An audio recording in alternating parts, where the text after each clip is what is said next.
Et je reçois le capitaine des Tiki Toa, Naya Bennett. Bonsoir. Yorana.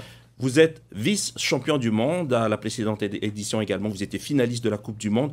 Comment aujourd'hui on se relève des lourdes défaites que vous avez vécues à Dubaï?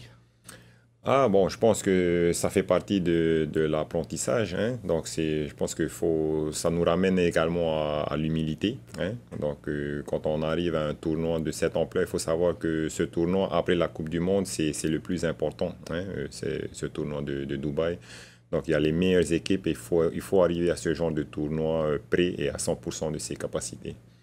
Donc on est revenu tout au long de la compétition sur les difficultés que vous aviez eues, notamment des joueurs qui n'ont pas pu se présenter sur la feuille de match. Il a été question un temps de professionnaliser le beach soccer ici en Polynésie. Est-ce que c'est toujours d'actualité ou est-ce que l'idée n'est pas réalisable en Polynésie?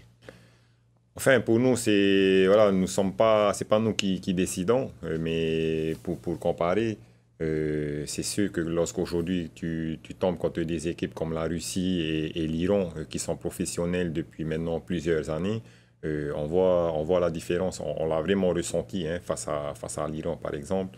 Bon, après, je sais que le pays a mis en place quand même une aide, hein, pour les sportifs de haut niveau.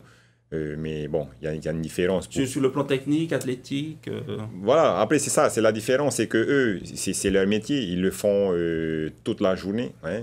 Nous, c'est pas le cas, on a notre travail, donc on a vu justement par rapport à l'Iran, il y a un an, Coupe du Monde, le niveau où on était, et un an après, on a vu que c'était une équipe complètement différente et on voit qu'ils font que ça toute l'année.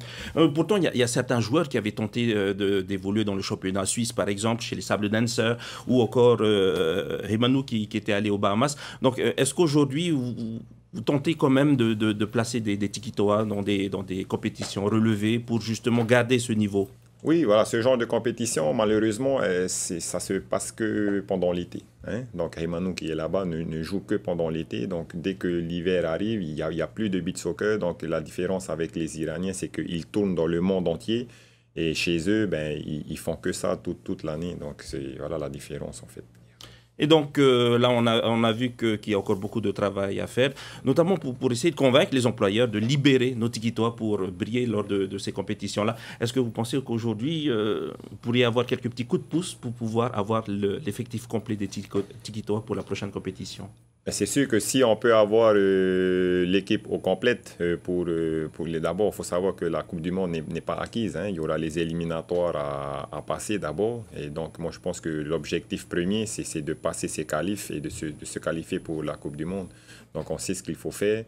Maintenant, c'est sûr qu'on aura besoin d'avoir tous les joueurs qui seront retenus justement pour les qualifs pour pouvoir atteindre cet objectif de représenter le pays au Paraguay. Donc, prochaine étape de la préparation des Tikitoa? La prochaine étape, c'était une étape, donc Dubaï. Donc maintenant, ben, c'est la préparation, ce sont les entraînements, ce sont les prochains tournois qu'il y aura tout au long de l'année 2019.